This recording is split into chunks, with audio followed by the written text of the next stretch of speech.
Hi there, Taurus. Thank you for joining me for your monthly forecast for February. As this month begins, your ruling planet Venus is highly influential. She's going to be forging a link with Pluto, the planet of transformation, for the first 10 days. But the pair are going to be angling back towards Uranus, the planet of disruption, which is in a very psychological part of your horoscope. Because Venus and Pluto are in your sector of truth, it is possible that some issues can come out into the open which have been reverberating around in the depths for quite some time.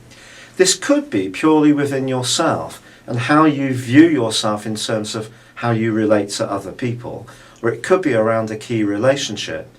However, if you can work your way through this situation, by the start of week 2, Venus starts to forge a fantastic link with Mars. And Mars is in your sector of relating, and it gives you that extra spark to make things happen, particularly if you're footloose and fancy 3. Also, Venus starts to forge a wonderful angle to Jupiter, the planet of growth, which is in your sector of romance. If you do get to know someone new, it wouldn't be a surprise if it was in a new setting, around a shared interest, through travel, or it could be someone who's very different to you. Even though there may be part of you that feels most comfortable with the type of people that you know and the type of person you've known in the past, do be very open-minded about relationships as this month begins.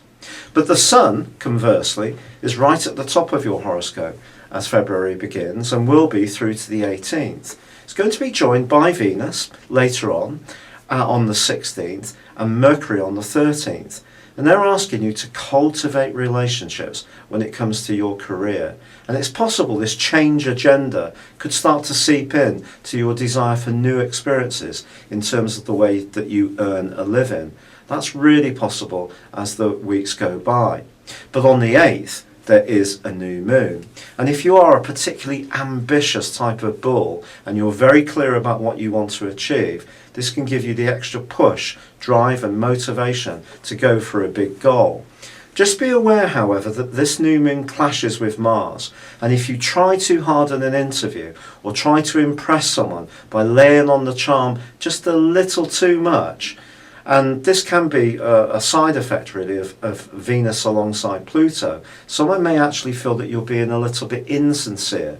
So it's going to be important to be naturally yourself, but at the same time, don't be fearful of signposting your talents. It's about finding a balance. Now, of course, Uranus and Pluto have been clashing for some years, but Uranus actually starts to forge a very positive link with Saturn. This is going to help you to become much more conscious of your deeper motivations. And it suggests that if you can dip into your consciousness and your imagination, you may actually come up with some superb ideas, particularly to earn more money.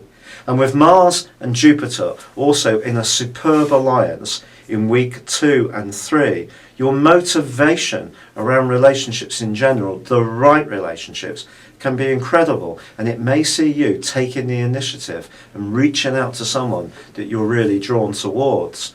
So it's a fascinating month in terms of this desire for change for a person or a sign that very often likes familiarity, and that may challenge the more fixed nature of your earthy sign. However, once Mercury and Venus respectively move into Aquarius on the 13th and the 16th, I do think that you're going to be thinking much more about how you fit into the wider world. But the Sun moves on the 19th into a much friendlier area, and it's all about networking, and it can be a case of who as much as what you know in terms of building up your power base. But in the last week of this month, Jupiter goes on to forge a stunning angle to Pluto. And this suggests that if you can open yourself up to new possibilities, the changes that occur can be life-changing. It can be that powerful.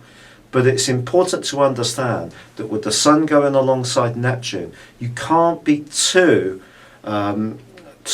idealistic about what those dreams and hopes will be.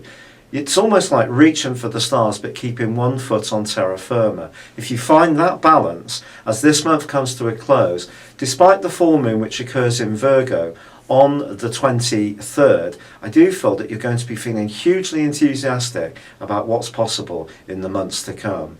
It's been a real pleasure being with you. Thank you for joining me. Good luck and goodbye for now.